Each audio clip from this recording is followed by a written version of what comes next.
judulnya Sentuhan Parenting, karya Budi Ashari.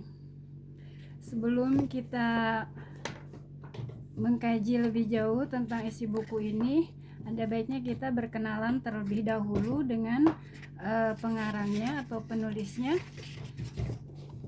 Bapak Budi Ashari LC ini adalah beliau kelahiran di Tulungagung tanggal 17 April 1975.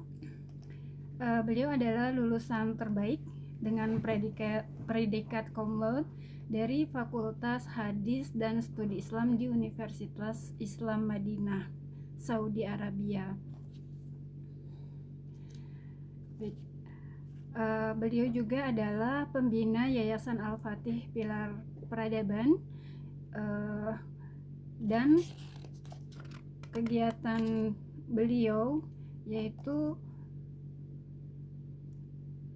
sejak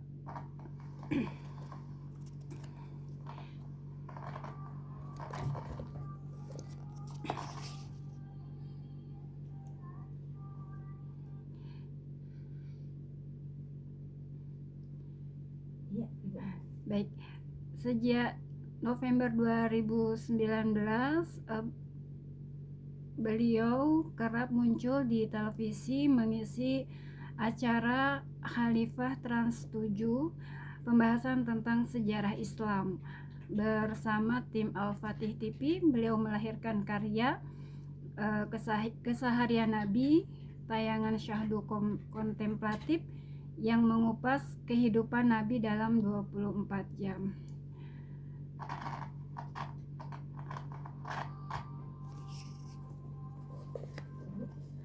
Mic-nya tidak boleh disenggol. Baik, para pendengar Radio Kayong Utara yang berbahagia, seperti yang tadi kami sampaikan bahwa buku yang akan kita bahas pada siang hari ini yaitu berjudul Sentuhan Parenting.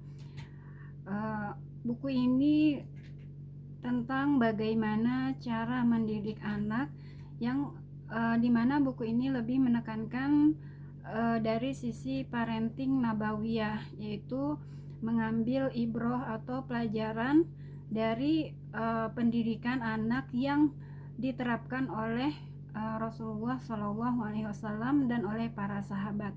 Jadi dalam buku ini lebih banyak bercerita tentang kisah-kisah pada zaman Rasulullah SAW dan para sahabat serta para pemuka-pemuka Islam setelah beliau.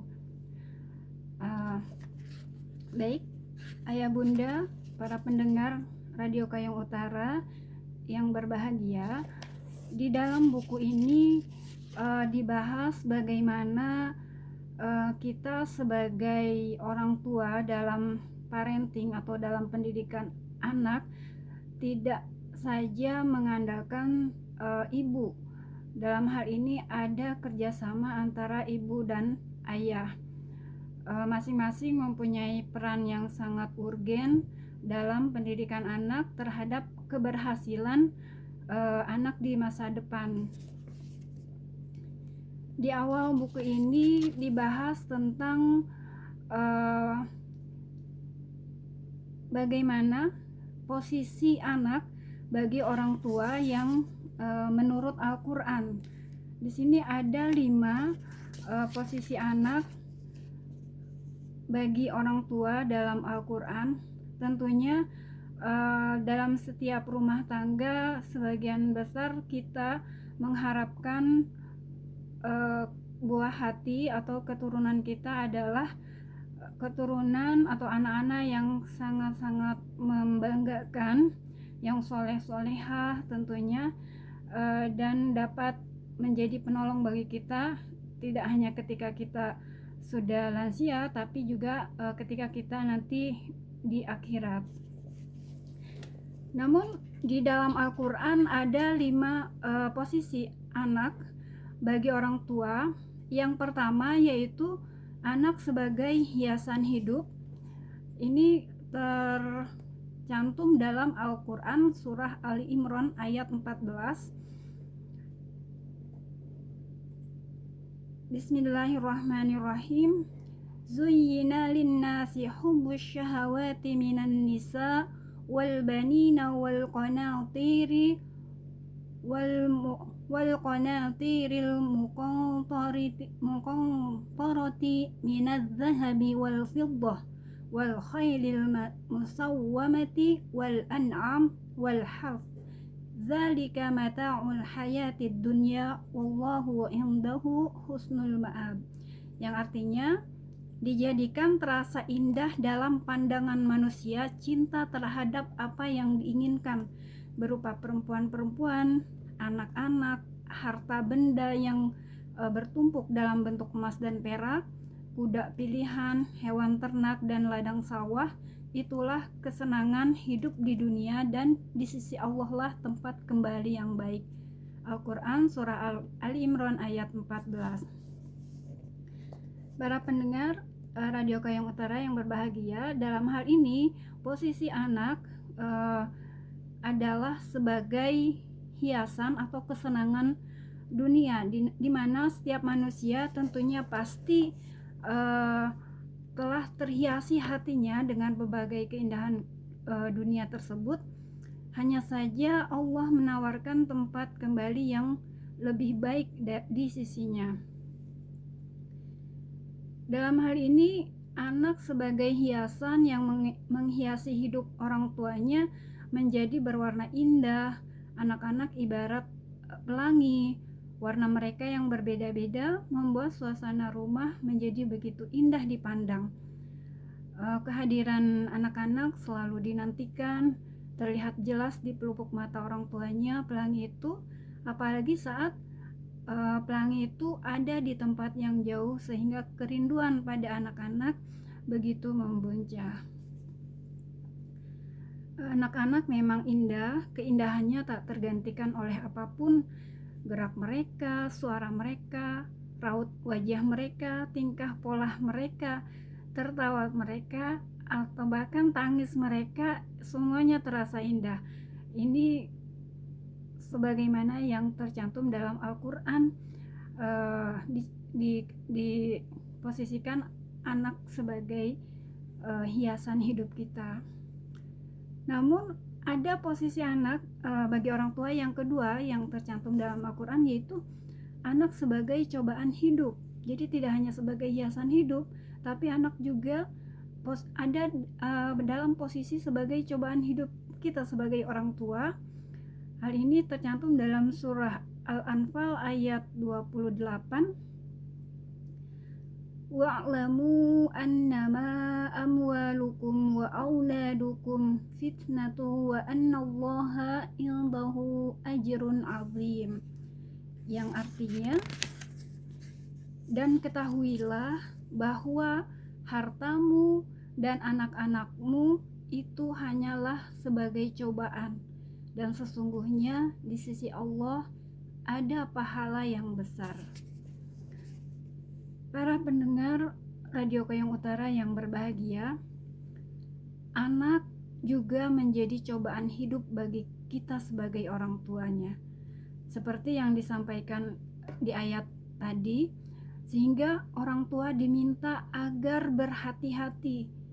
Keindahan itu tidak boleh melalaikan. Kenikmatan kita memandanginya tidak boleh melalaikan dari tugas para orang tua menjadi hamba Allah yang baik.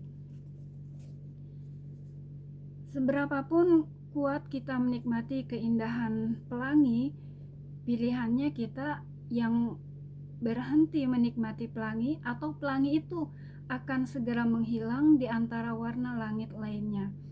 Jadi jika tidak berhati-hati saat kenikmatan itu telah pergi, kita baru sadar bahwa kewajiban yang telah dilalaikan.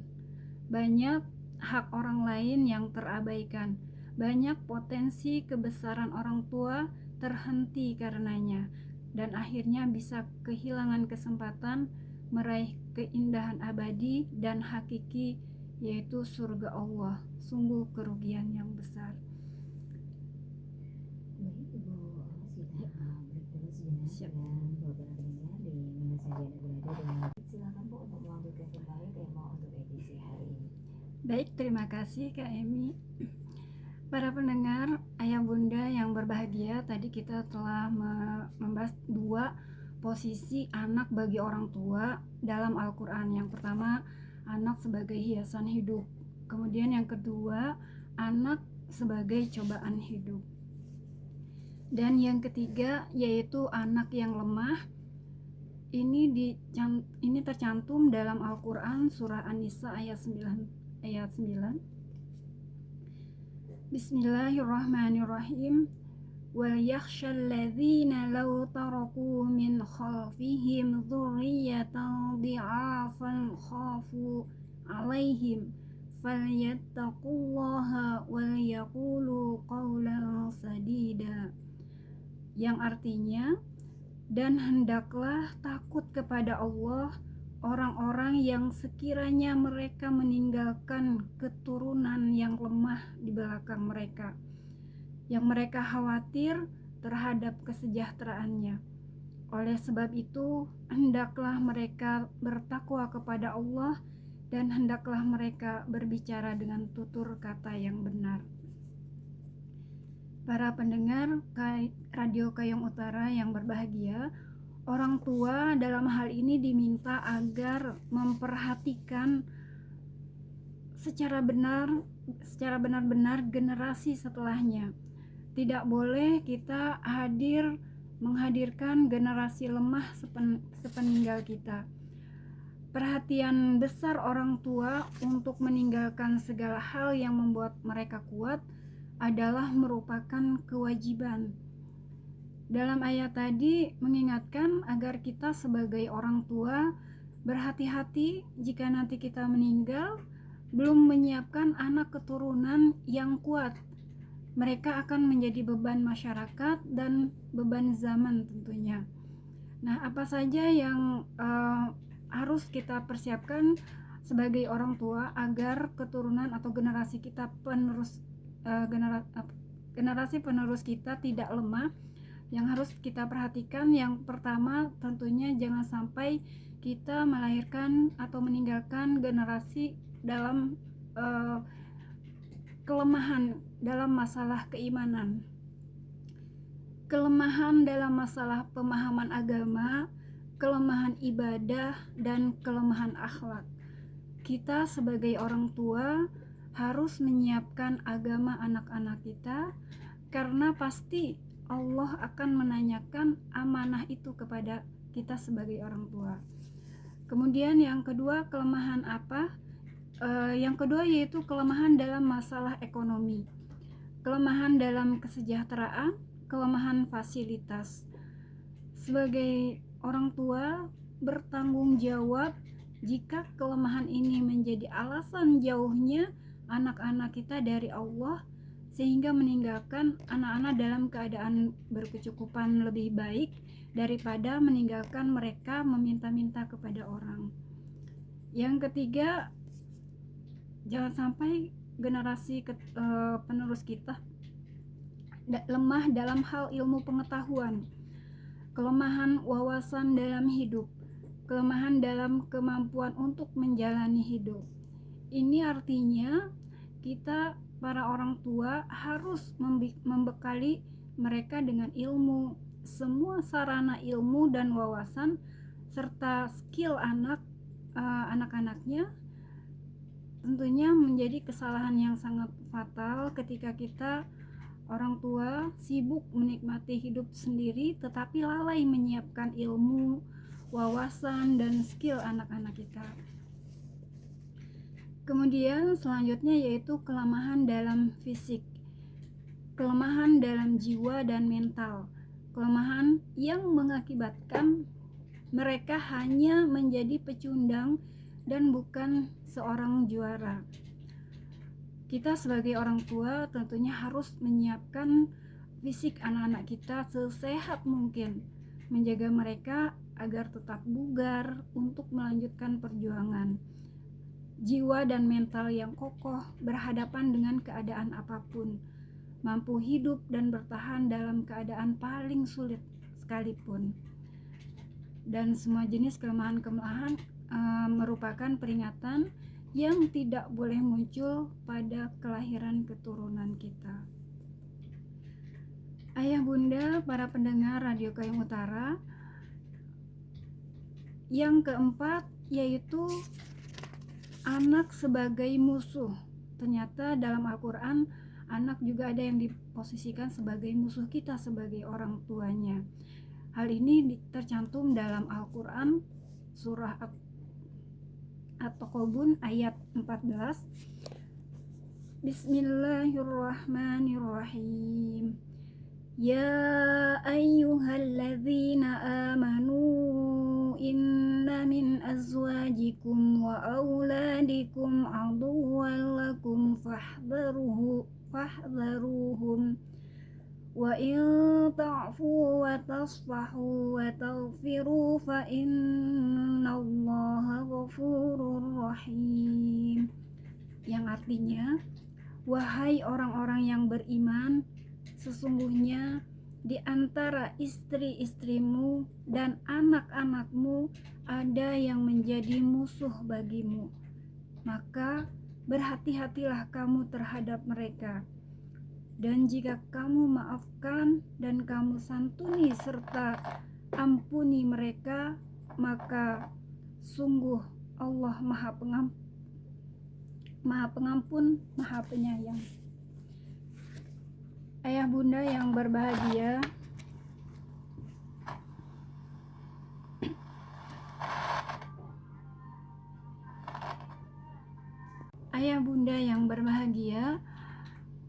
tentunya sangat mengerikan membaca ayat ini. Allah memerintahkan kita sebagai orang tua agar berhati-hati terhadap anak, karena sebagian mereka adalah musuh.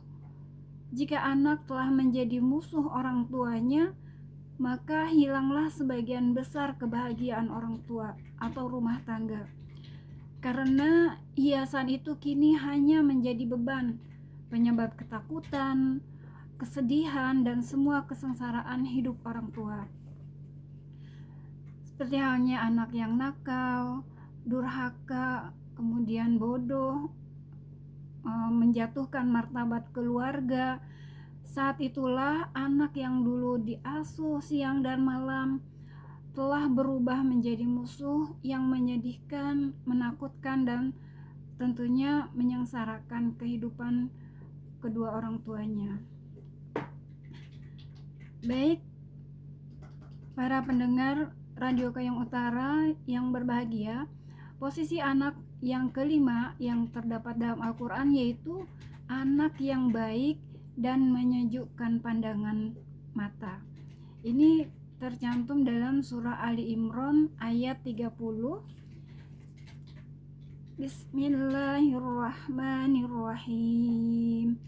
Hunalika da'a Zakariya rabbah qala rabbi habli min ladunka dzurriyyatan thayyibah innaka sami'ud du'a. Yang artinya, di sanalah Zakaria berdoa kepada Tuhannya. Dia berkata, "Ya Tuhanku, berilah aku keturunan yang baik dari sisimu. Sesungguhnya Engkau Maha mendengar doa."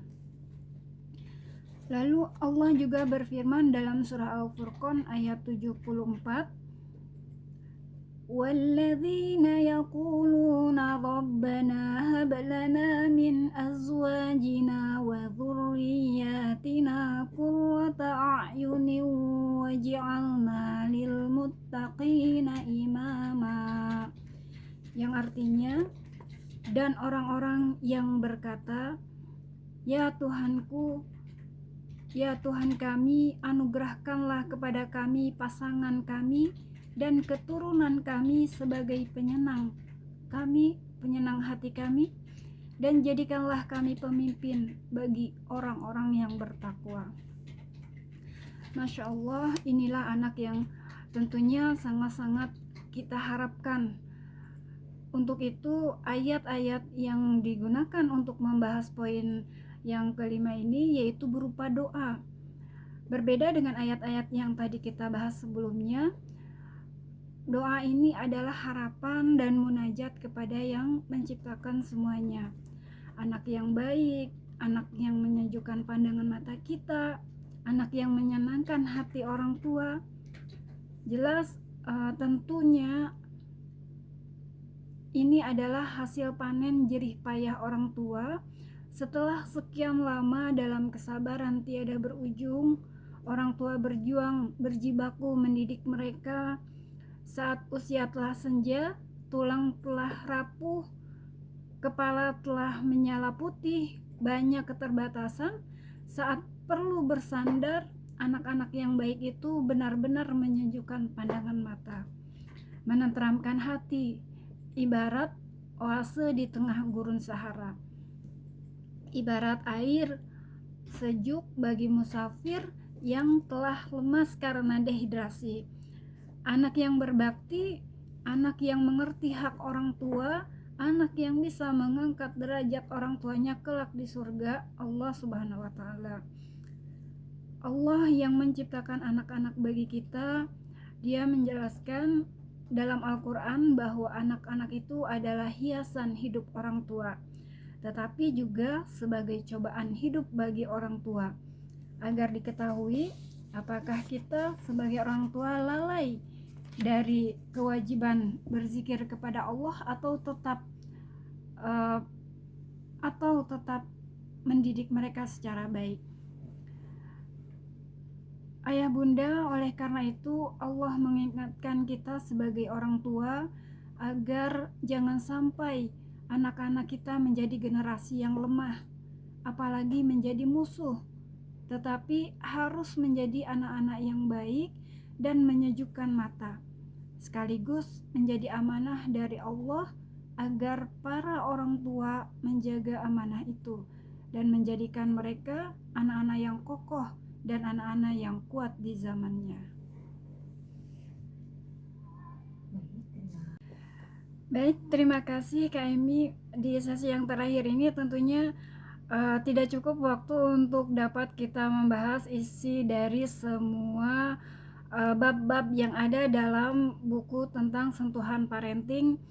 Namun tentunya yang ingin kita sama-sama raih dalam kehidupan berumah tangga kita sebagai orang tua yang memiliki buah hati, tentunya memiliki satu visi misi yang sama antara kita sebagai orang tua dan anak-anak kita sebagai generasi penerus kita.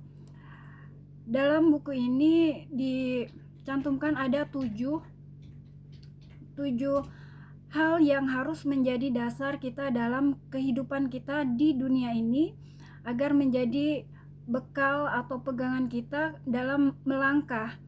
Yang pertama yaitu tentunya hidup kita harus berkah bagi diri kita sendiri dan bagi orang lain. Berkah adalah manfaat, jadi jangan sampai kita menjadi beban orang lain, baik kita sebagai orang tua ketika kita lansia tidak menjadi beban bagi anak, apalagi anak-anak kita nanti ketika kita telah wafat atau meninggal dunia tidak menjadi beban bagi orang lain, seperti itu. Kemudian yang kedua yang dapat kita jadikan pegangan dalam kehidupan kita, yaitu keberkahan itu bisa dirasakan pada setiap jengkal diri kita. Ilmu, keluarga, harta, pemikiran, ide, kemudian kalimat dan semua lini kehidupan kita, kesemuanya harus bermanfaat. Yang ketiga yaitu keberkahan hidup kita harus terus mengalir pada setiap keadaan. Tak mengenal musim, semua musim bagi kita adalah musim berbuat kebaikan. Masyarakat tak hanya merasakan kebaikan kita saat tertentu, tetapi mereka bisa mengambil manfaat dari kita kapan saja, setiap saat tanpa kenal musim. Yang keempat, keberkahan hidup kita bahkan terus ada ketika kita telah tiada. Mari kita pikirkan apa yang akan kita tinggalkan, apakah masih bermanfaat bagi orang lain. Hal ini menjamin kita untuk berhati-hati mengukir peninggalan. Jangan tinggalkan kecuali yang bermanfaat. Yang kelima, yaitu tak akan rugi kita berdoa, minta apa saja, sebesar dan sekecil apapun, karena doanya orang yang beriman pasti dikabulkan Allah, walau dengan berbagai bentuk pengabulan. Yang keenam, tak hanya manfaat, tetapi juga indah dilihat. Orang beriman harus menunjukkan penampilan yang indah dalam batas syariat tertentu, bukan hanya fisik tapi penampilan rumah, kendaraan, kemudian jalan-jalan, sungai-sungai, kota-kota dan sebagainya. Gabungan antara indah dan manfaat. Janganlah kita hanya indah dilihat dan didengar tapi tidak bermanfaat. Tapi manfaat saja belum cukup tanpa keindahan. Dan yang terakhir, yaitu keberadaan kita menjadi tempat bernaung yang nyaman bagi siapapun yang berjalan di teriknya padang kehidupan. Setidaknya bisa melihat mereka sesaat dari kepanasan. Jangan justru menambah kepenatan masyarakat. Jangan malah menjadi sumber panas yang membakar keadaan. Demikian ayah bunda 7 poin yang dapat kita jadikan petunjuk bagaimana seharusnya kita dan generasi kita hidup di dunia ini. Seperti itu.